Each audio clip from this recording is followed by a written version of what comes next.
Hello and welcome to College of Idaho Insights. I'm Dustin Wunderlich, and today I'm here with Kerry Hunter and Jasper LiCalzi from our Department of Political Economy. Kerry, recently an Idaho billboard sign got a lot of attention for comparing President Obama to Aurora shooting suspect James Holmes. Can you talk a little bit about that and just some of the free speech implications of the message that appeared on that billboard?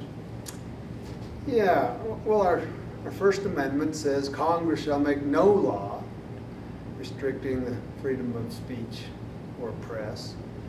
And as I like to suggest to my students, all of your mothers have asked you at one point or another, what part of no do you not understand? And Congress hasn't understood no. Throughout the years, Congress has passed laws restricting speech. In fact, right after the amendment was passed, the Libel and Seditious Act was passed Alien and Sedition Act was passed by Congress. The 14th Amendment suggests or implies that the First Amendment also it applies to state government as well. So theoretically, our Constitution says no state or Congress can pass any law restricting freedom of speech. Clearly, if you took that literally, that would mean no libel laws. Like we could say anything we want about anybody, and we could get away with it.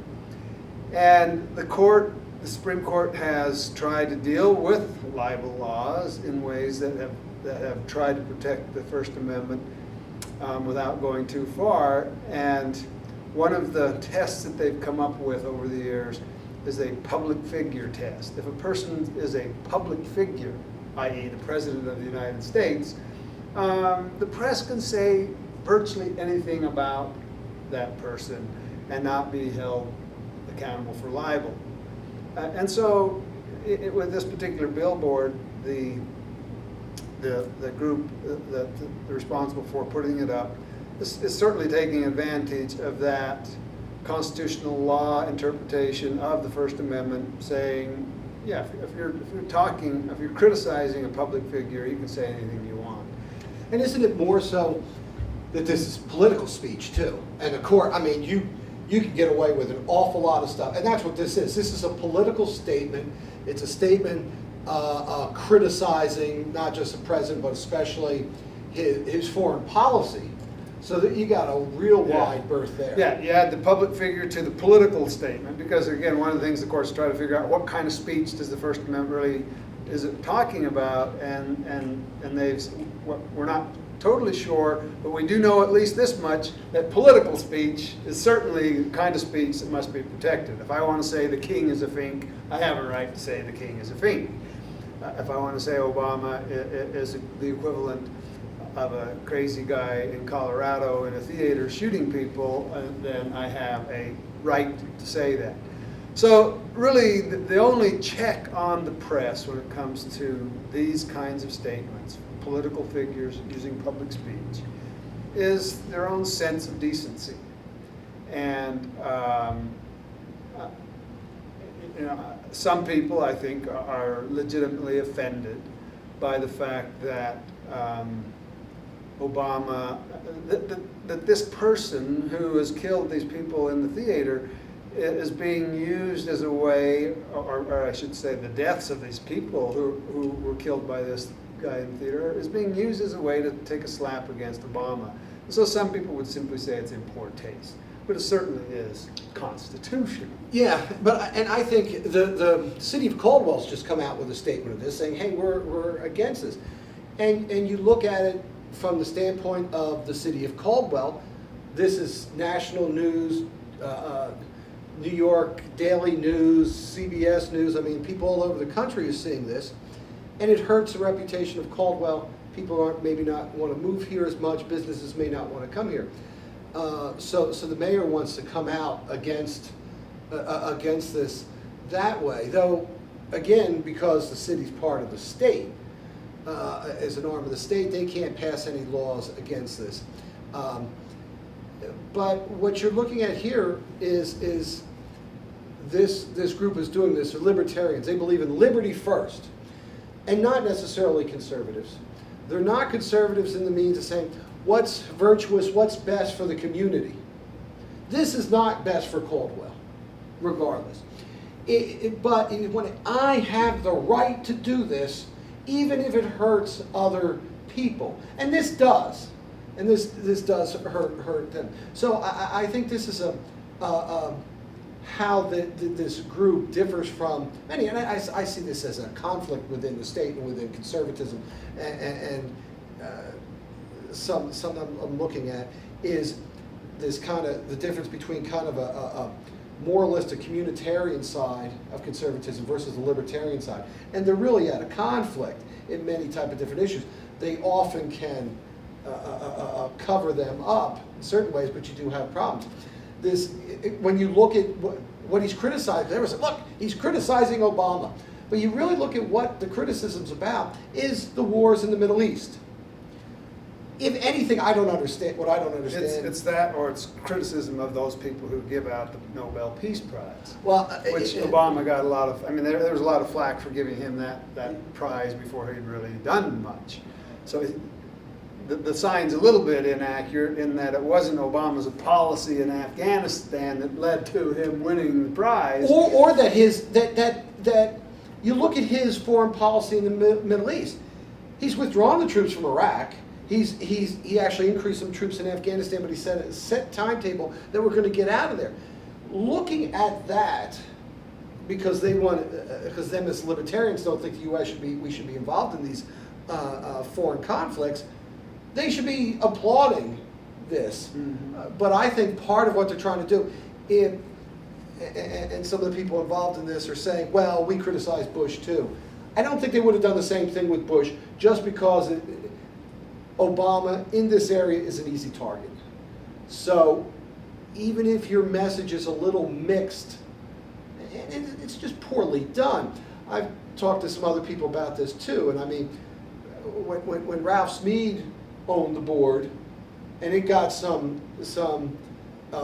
criticism at times and was provocative even against members of the faculty at the College of Idaho, I never thought he crossed the line into being mean and hurtful and harmful to the city.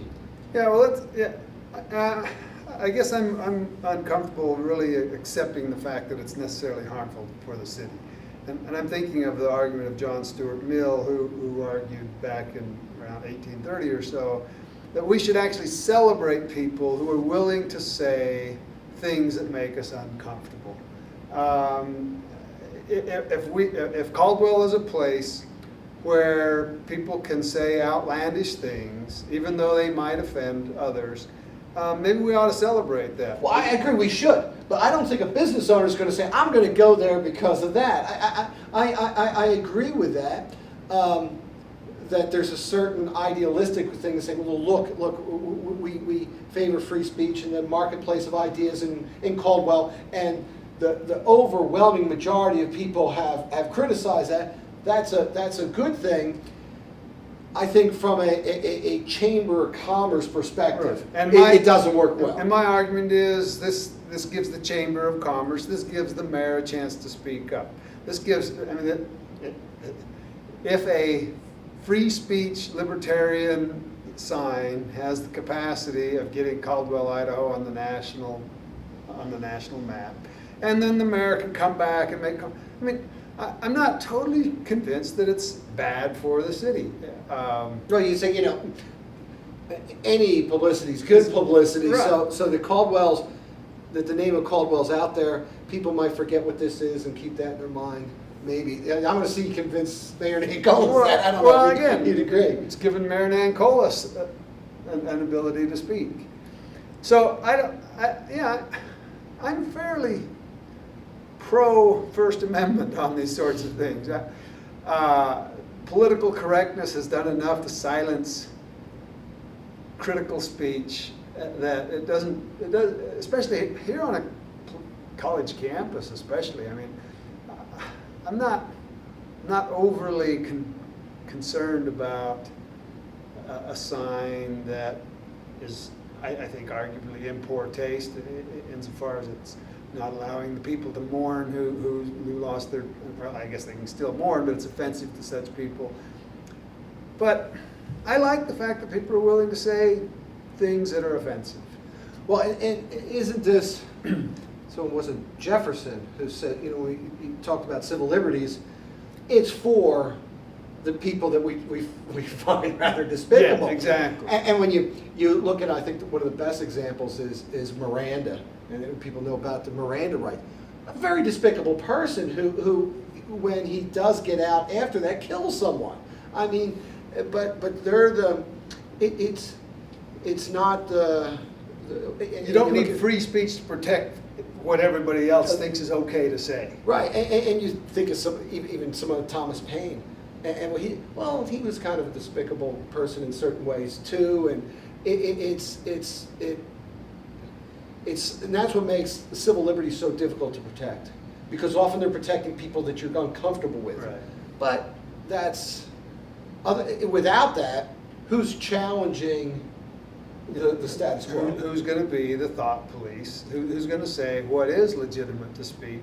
And so it's always, I agree with Mill, we should celebrate those who are willing to go against what the rest of us feel is the norm. The problem I have with this, and maybe it's the media coverage more than anything else, what's being lost is the message. The criticism of the country's Middle East foreign policy and the military intervention policy.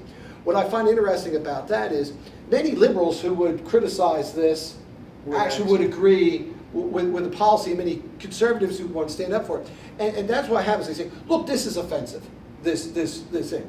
Well, what's the policy that it's criticizing? And that's where I think, if we'd have more of a discussion about Iraq, Afghanistan, what we're doing there, because that's completely off the agenda of any of the presidential candidates. Right, they're not talking about it. At all. If that's what this billboard would have done, if that would have gotten the media to say, okay, here, look, he's criticizing our policy in the Middle East.